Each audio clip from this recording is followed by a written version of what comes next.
우리가 함께 사도신경을 고백하겠습니다. 나는 전능하신 아버지 하나님 천지의 창조주를 믿습니다. 나는 그의 유일하신 아들 우리 주 예수 그리스도를 믿습니다.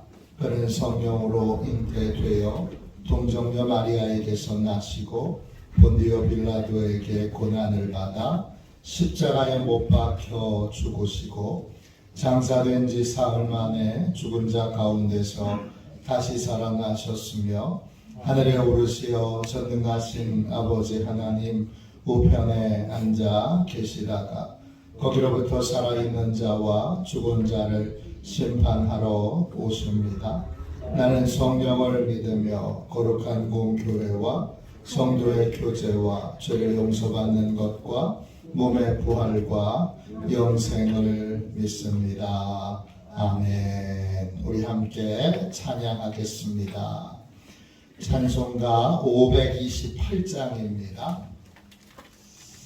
찬송가 528장입니다.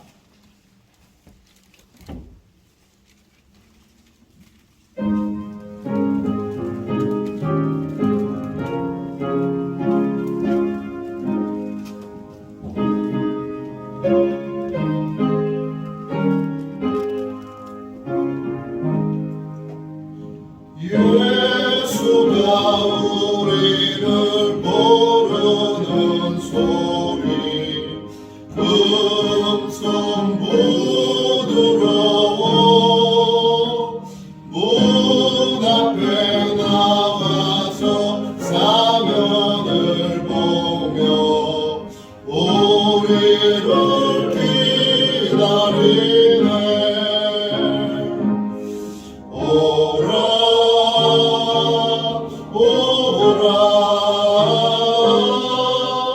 방황치 말고 오라. 죄 있는 자들아 이리로 오라. 주 예수 앞에 오라. 간절히 오라고 부르실 때에 우리는 제체하랴. 주님의 은혜를 왜 아니 받고 못 들은 채 하려나. 오라 오라 방황치 말고 오라. 죄 있는 자들아 이리로 오라. 주 예수 앞에 오라. 세월이 살같이 빠르게 지나 쾌락이 끝이 나고 사망의 그늘이 너와 내 앞에 돌리며 가리오네. 오라 오라 방황치 말고 오라. 죄 있는 자들아 이리로 오라. 주 예수 앞에 오라. 우리를 위하여 예비해 두신 영원한 집이 있어. 죄 많은 세상을 떠나게 될 때 영접해 주시겠네. 오라 오라 방황치 말고 오라.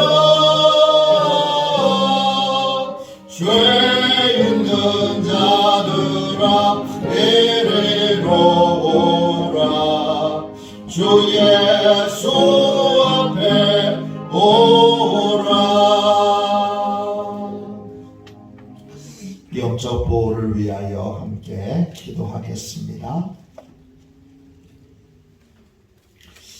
영적 보호를 위하여 함께 기도하겠습니다. 기도합니다. 하나님 아버지, 오늘도 영적 경계선을 미리 칩니다. 나의 육과魂과 영이 오직 살아계신 성령 하나님의 지배를 받기 원합니다. 성령의 인도를 받는 내 영이 하루 종일 성령의 음성을 듣고 순종하며 행할 수 있도록 성령님께서 늘 동행하여 주옵소서. 사단이 들어올 수 있는 모든 통로에 주님의 보혈과 십자가를 세웁니다. 사단의 모든 음성들은 미리 막아주시고 내 생각과 마음과 입술을 주님의 보혈과 영광의 빛과 성령의 불로 보호해 주시옵소서. 예수님의 이름으로 기도합니다. 아멘. 하나님 말씀을 같이 보겠습니다. 로마서 7장 7절부터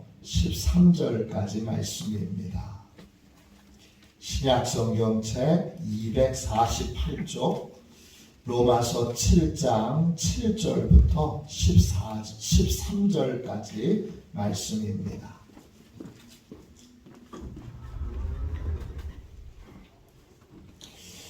(7절부터) (13절까지) 같은 목소리로 읽겠습니다. 함께 읽습니다. 그런즉 우리가 무슨 말을 하리요? 율법이 죄냐? 그럴 수 없느니라.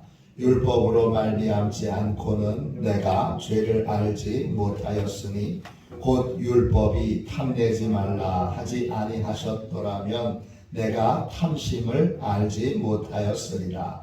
그러나 죄가 기회를 타서 계명으로 말미암아 내 속에서 온갖 탐심을 이루었나니 이는 율법이 없으면 죄가 죽은 것이니라.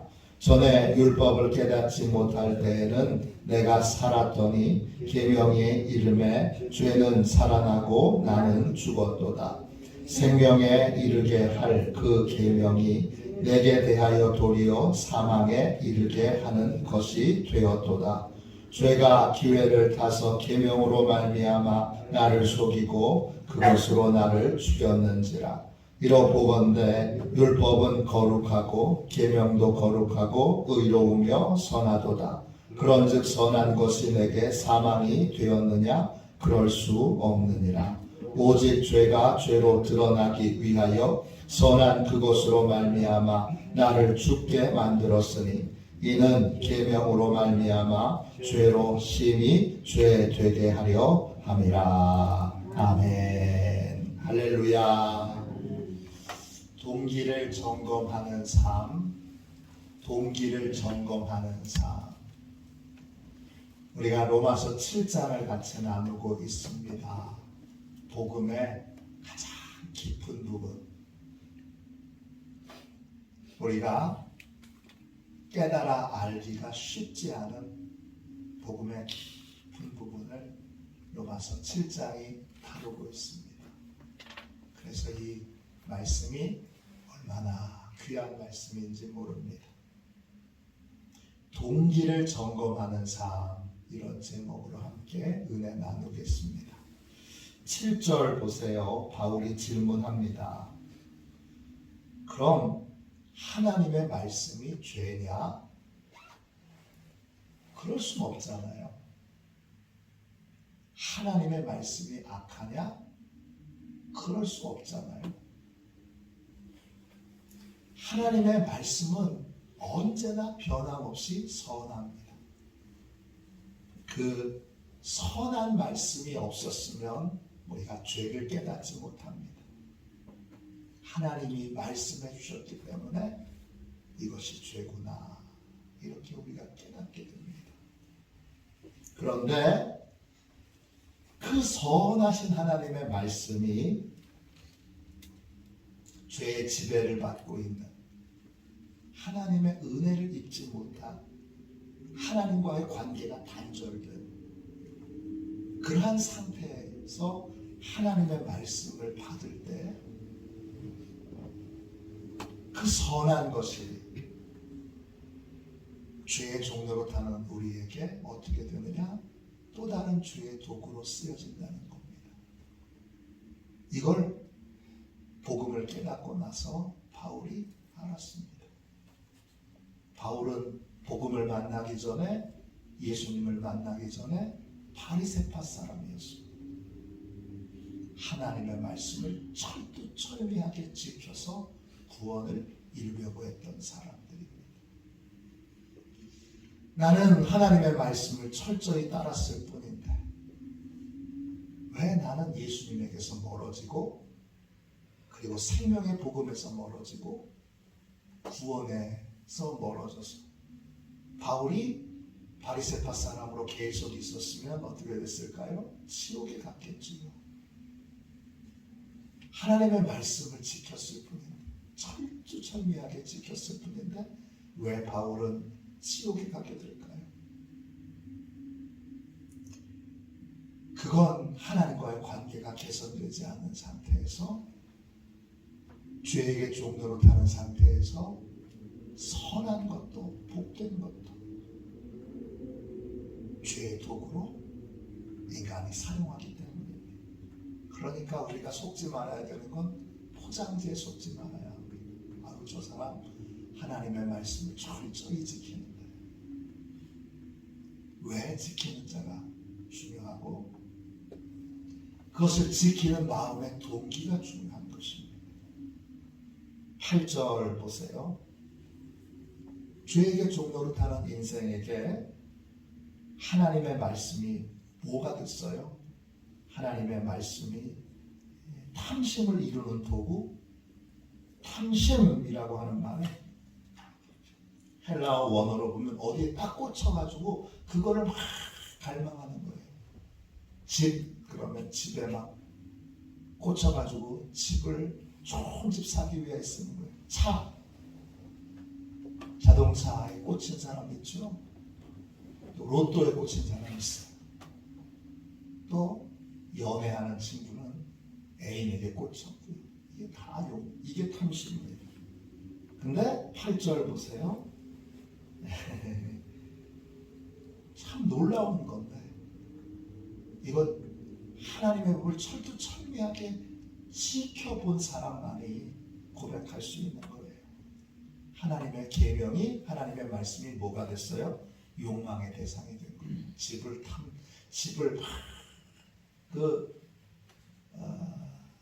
탐심의 대상이 된 사람은 집에 꽂혀가지고 집을 그 집 사야 되는데, 이렇게 되는 것처럼 하나님의 계명을 철저히 지켜야 되는데 이게 욕망의 대상이 되는 거예요. 그랬더니 어떻게 돼요? 9절 보세요. 계명이 내 안에 욕망의 대상이 되니까 죄가 살아나서 나는 다른 건 안 보여요.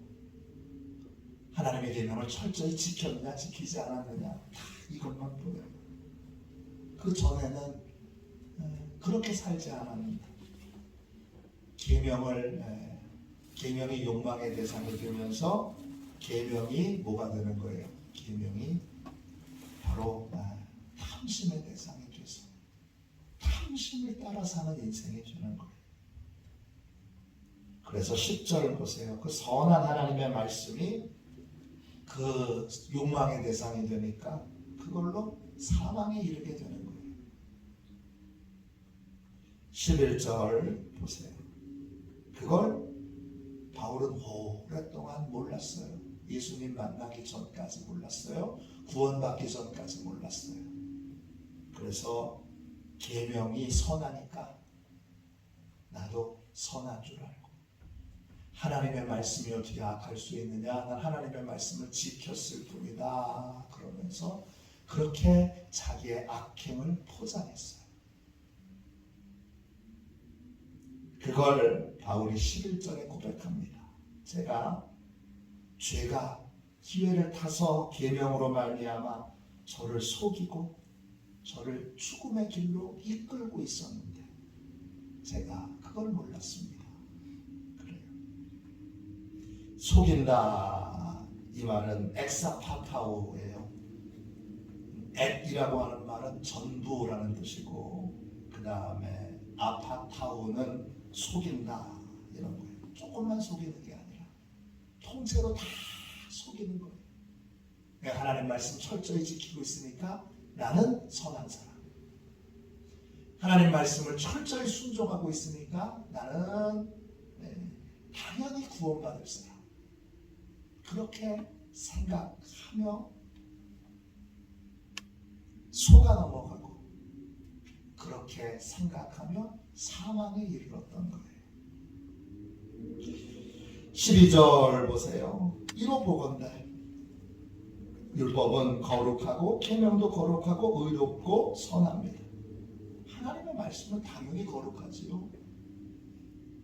그리고 하나님의 계명은 의롭고 선하지요. 이건 당연한 겁니다. 그런데 선한 것이 어떻게 사망이 됐습니까? 그건 그럴 수 없어요. 하나님의 말씀은 악할 수도 없고 사망에 이르게 할 수도 없어요. 그런데 그걸 죄의 지배를 받고 죄의 다스림을 받고 죄의 노예로 살고 있는 사람들은 그것마저도 사망에 이르게 하는데 그걸 통하여 하나님이 우리가 바로 본질상 죄인이고 죄의 종로로 타는 전적으로 타락한 존재인 것을 알게 해주시는 겁니다. 그래서 하나님의 말씀에 온전히 순종하려면 하나님의 도움을 받아야 돼요. 하나님과 교제하는 교제가 열려 있어야 돼요. 하나님께 어떤 도움을 받아야 되는 거죠? 동기를 점검하는 동기를 점검하는 그러한 은혜와 복을 받아야 돼요. 예배의 자리에 나올 때마다 나는 무슨 동기로 하나님의 말씀에 순종하고 있는가? 하나님 중심을 보시잖아요. 돌아가신 빌리 그레이엄 목사님께서 젊은 시절에 짝사랑하던 여자가 있는데 그 짝사랑하는 여자한테 고백을 했다가 거절을 당했어요.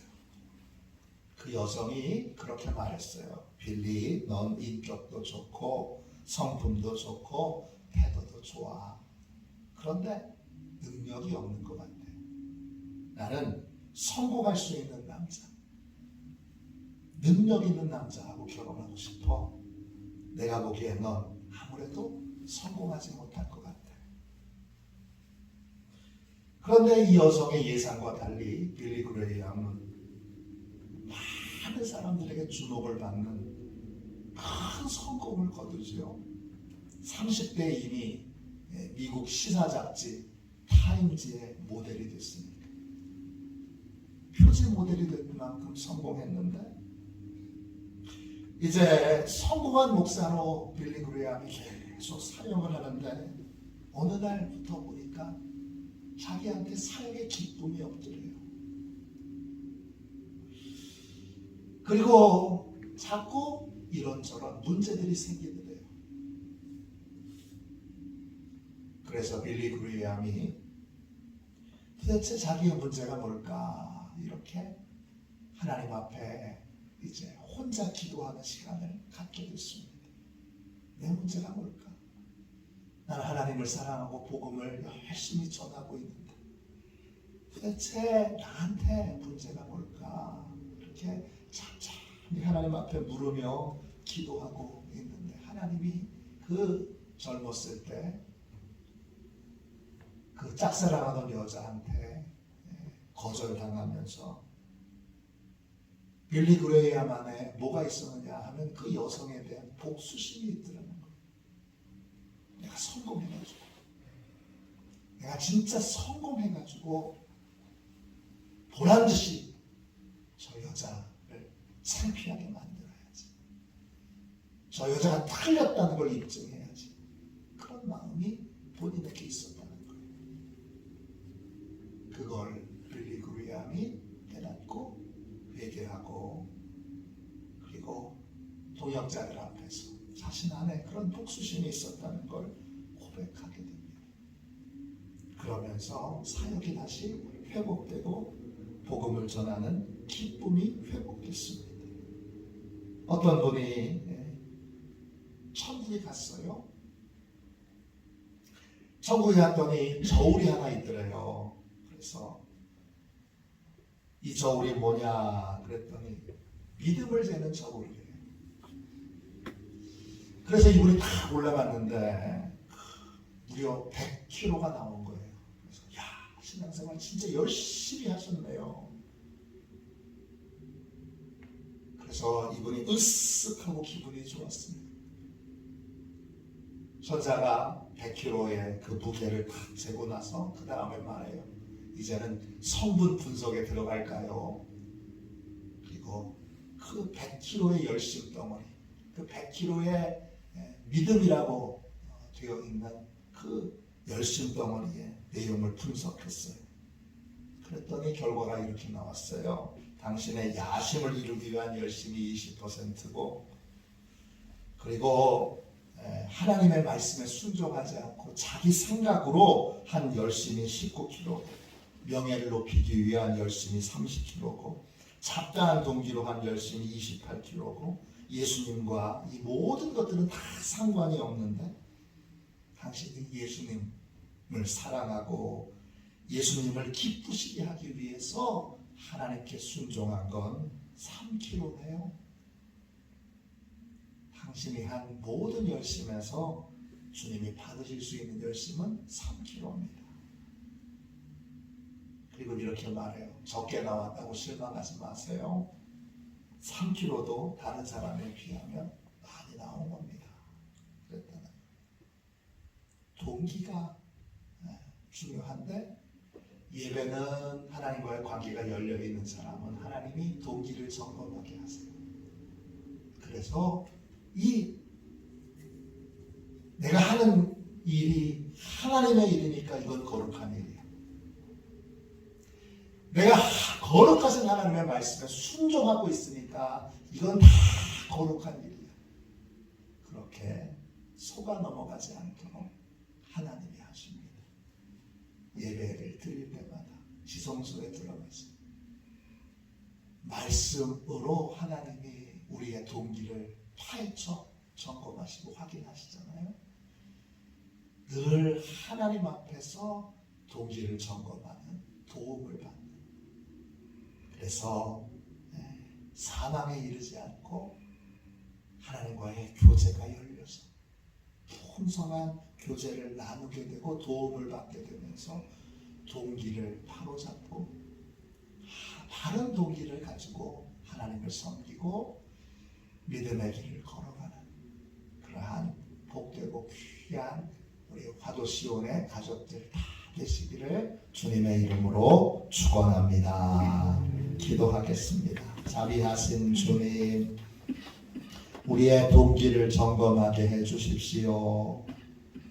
주님, 하나님의 말씀에 순종하고 있다는 포장지에 속지 않게 해주시고, 어떤 동기에서 하나님의 말씀에 순종하고 있는지, 하나님의 말씀을 내 욕망의 대상으로 삼고 내가 탐심을 이루기 위하여 그렇게 하나님의 말씀에 순종하는 것으로 나를 포장하고 있지는 않은지 늘 돌이켜보게 하여 주셔서 겉모습에 속지 않고 본질적인 하나님과의 관계에서 주님, 하나님을 정말 사랑하여 하나님이 베풀어 주신 은혜에 감사하고 감격하여 주여 오직 하나님을 사랑하고 하나님을 기쁘시게 하기 위하여 봉사하고 섬기고 주여 순종하는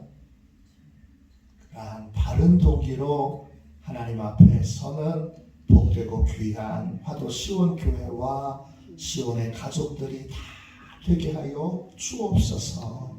예수님의 이름으로 기도합니다. 아멘. 주기도문 하겠습니다. 하늘에 계신 우리 아버지, 아버지의 이름을 거룩하게 하시며 아버지의 나라가 오게 하시며 아버지의 뜻이 하늘에서와 같이 땅에서도 이루어지게 하소서. 오늘 우리에게 일용할 양식을 주시고 우리가 우리에게 잘못한 사람을 용서하여 준 것 같이 우리 죄를 용서하여 주시고 우리를 시험에 빠지지 않게 하시고 악에서 구하소서. 나라와 권능과 영광이 영원히 아버지의 것입니다. 아멘. 설교 능력을 위하여 같이 우리 기도하겠습니다.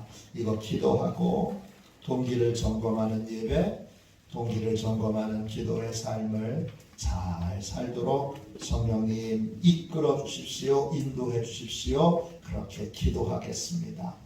오늘부터 이제 하반기 전도가 시작됩니다.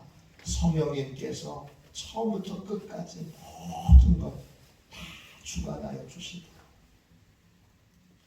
열매 맺게 하시는 분도 또 복음을 전하게 하시는 분도 다 성령님 되시도록 성령님이 철저하게 그렇게 주도하시고 인도하시는 전도가 되도록 위하여 기도해 주시기를 바랍니다. 우리 설교 능력을 위하여 같이 기도하고 이 두 가지 제목으로 꼭 기도해 주십시오. 같이 기도합니다. 하나님 아버지, 이중구 목사님과 조지의 사모님에게 건강과 지혜를 주옵소서. 목사님께서 말씀을 준비하기 위해 하나님께로 나아갈 때 하나님의 긍휼과 자비를 목사님의 마음에 가득 부어주시고 꼭 전해야 할 하나님의 말씀을 준비하도록 날마다 충만한 영감을 더하여 주옵소서. 말씀이 선포될 때 회개의 역사, 심령의 변화, 삶의 변화가 일어나게 하옵소서. 말씀을 선포하시는 곳마다 100배, 60배, 30배로 열매 맺게 하옵소서. 지혜, 지식, 가르치는 은사, 예언의 은사가 풍성하게 하옵소서. 말씀을 연구할 수 있는 충분한 시간과 여유 그리고 장소를 주옵소서. 목사님의 말씀이 불이 되게 하시고 영과 은과 골수를 쪼개는 놀라운 능력으로 나타나게 하옵소서. 목사님의 말씀을 통해 치유의 능력이 나타나 영혼과 육체를 치유하게 하소서. 선포된 모든 말씀은 반드시 책으로 만들어져 전 세계 사람들에게 양육 교재로 활용되게 하옵소서. 아멘. 우리도 손 들고 함께 주님 3번 부르짖어 간절히 하나님 앞에 기도하겠습니다. 기도합니다. 주여, 주여, 주여.